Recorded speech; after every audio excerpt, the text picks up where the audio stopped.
Greetings comrades from 1984 lore, and today we consider just why Britain is known as Airstrip 1 in the novel. For people going into the world for the first time, it may seem odd that Britain is called this, but there are several reasons this is so. In the novel, of course, Airstrip 1 is part of the wider state of Oceania, a gigantic global superpower that by land area alone is by far the greatest empire ever seen in this world. We learn that Oceania emerged sometime after the Second World War, following a further devastating nuclear war. Exactly when is unknown, but what we do know is that the state was initially formed through the absorption of the British Empire by the United States, which itself partially explains the new name, since both entities presumably no longer existed as separate states after the merger. It would seem appropriate to drop their official names at least. We also know a little about the structure of Oceania too, as Goldstein's book explains how it is divided into provinces governed by the inner party, whose members are drawn from those areas. The location of the likely non-existent Big Brother is never officially disclosed, and there is no official state capital, all of which suggests a general trend towards collective identity, equality, and the diminution of former identities, like being British or American, for example. In Orwell's universe then, the people are all citizens of Oceania, all one grand collective, marching to the same tunes and in step to the same slogans and purpose. Of course, I suspect too that another darker reason for the dropping of Britain as a label is also due to the emphasis of party power. While we can't know this, it's possible Oceania originally began as a more solid, state-like version of NATO. As I've theorised in previous talks, I believe the emergence of Oceania was likely as an answer to the rise of Eurasia, which we know was the result of the conquest of Europe by the Soviet Union. Perhaps before the party took over, the names remained then under capitalist rule. Though constituents of Oceania, it's possible back then that America was still America, and Britain was still known as Britain. The stripping of the names, with Winston also using the word England too, could have been as a consequence of the party's takeover specifically, and a conscious choice to emphasise their total control over the new superpower. Indeed, the imposition of the new name is about as public a statement of power as can be, the insistence that the old capitalist empire is dead and buried. Instead of a queen, this new, grander empire has Big Brother as its ruler.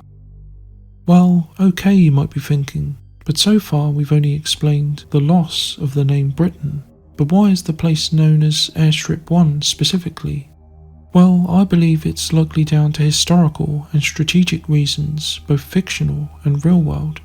In any consistent real or fictional world map of Europe, Britain is strategically important as a launching pad into mainland Europe. Orwell would have known this, of course, having lived through the war and seen the Germans try to knock Britain out of the war in 1940, and then the country host the military build-up that led to the Normandy landings in 1944. In Universe 2 then, we can see why the name is appropriate, and even Britain's designation as Airstrip 1 as opposed to 2, 3, or any higher number also makes sense. The perpetual war had been fought on and off for decades by the time of the novel, and we know that Eurasia, and before them the Soviet Union, were the chief foe, given East Asia did not fully emerge as a superpower until the 1960s. The name may be a product of this earlier era of fighting, exclusively between the major Western powers and then Oceania, against the Soviet Union and then Eurasia. Given Britain was the other main constituent power of the merger, it makes sense that the leaders of the new state would want to retain this territory on the basis of prestige alone. It would certainly be a blow in and of itself if the territory was lost to Eurasia. However, more important perhaps in the first years of war was Britain's effective status as an unsinkable aircraft carrier at the very doorstep of a hostile Europe. I almost certainly think that there was some fighting within the European continent itself, and perhaps Britain in these years was used as the primary, perhaps only launching location for air raids and invasions to aid Allied France and Germany before they fell. Even when Eurasia formed and the geopolitical status quo was set, Britain would still be in a vulnerable position, but also best placed to carry on the war with Eurasia directly. Since we know from Goldstein's book that invasion and occupation of an enemy's core territories are no longer undertaken or even desired, and that rocket attacks are frequent in Airstrip 1, we can reasonably assume that Oceania launches its own raids and rocket bomb attacks from Britain, hence its very apt designation.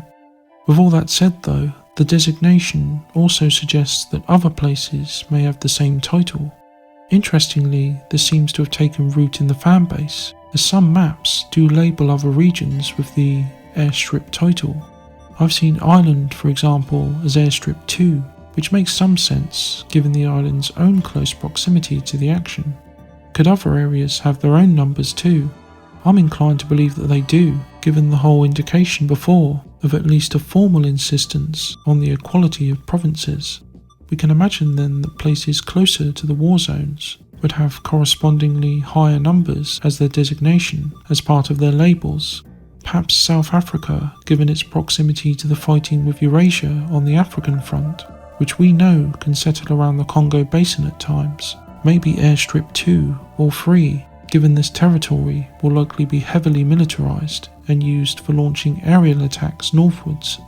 On the opposite end of the scale, perhaps regions like the Americas have lower designations given their relative safety or distance from the chief war zones. The higher numbers, i.e. 1, 2 and 3, could belong to Britain, Ireland, and perhaps Iceland or South Africa respectively, given they are closer to Eurasia and the African front, and thus good locations for bases of operations. South Africa, as aforementioned, could be 3 if Ireland is part of Airstrip 1, or because it's deemed of higher military value than Iceland, which could be 4. Australia and New Zealand could be 5 and 6, given their relatively precarious proximity to East Asia and the island territories it perhaps controls in the region, at least at times. To be honest, given their huge size, I think North and South America are unlikely to be just a blanket Airstrip 7 and 8. North America alone is likely split into several more provinces, perhaps along former state lines, with Alaska perhaps having a higher designation, given its proximity to Eurasian Russia via the Bering Strait. The total number of provinces then probably stretches into the double digits, or even hundreds on the higher end of estimation. Within these are likely zones and areas of municipal control, in a similar vein to the deliberate stripping of the name Britain to put the former homeland of the empire in its place. I could imagine prominent territories like the former east coast of the US given bland, lesser designations, simply as a practice of humiliation for the former heartland of capitalism. Of course, this numbering is purely speculation on my part. It's quite possible that only some areas have the Airstrip name, though I think we are on a decent foundation given the aforementioned appeal to equality between the provinces that we see in the law. It also does appear logical that higher designations would attach to strategically important areas, and so we can work back, so to speak, to speculate on numbers for less strategic areas too. So now I open the floor to all of you. Drop a comment explaining your thoughts. Do you think there's another reason Britain is called Airstrip 1? Is the name used for all provinces with different numbers?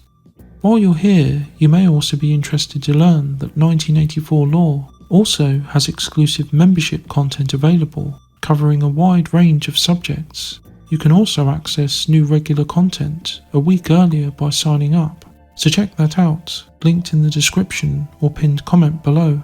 Thank you, comrades, and remember, Big Brother is watching you.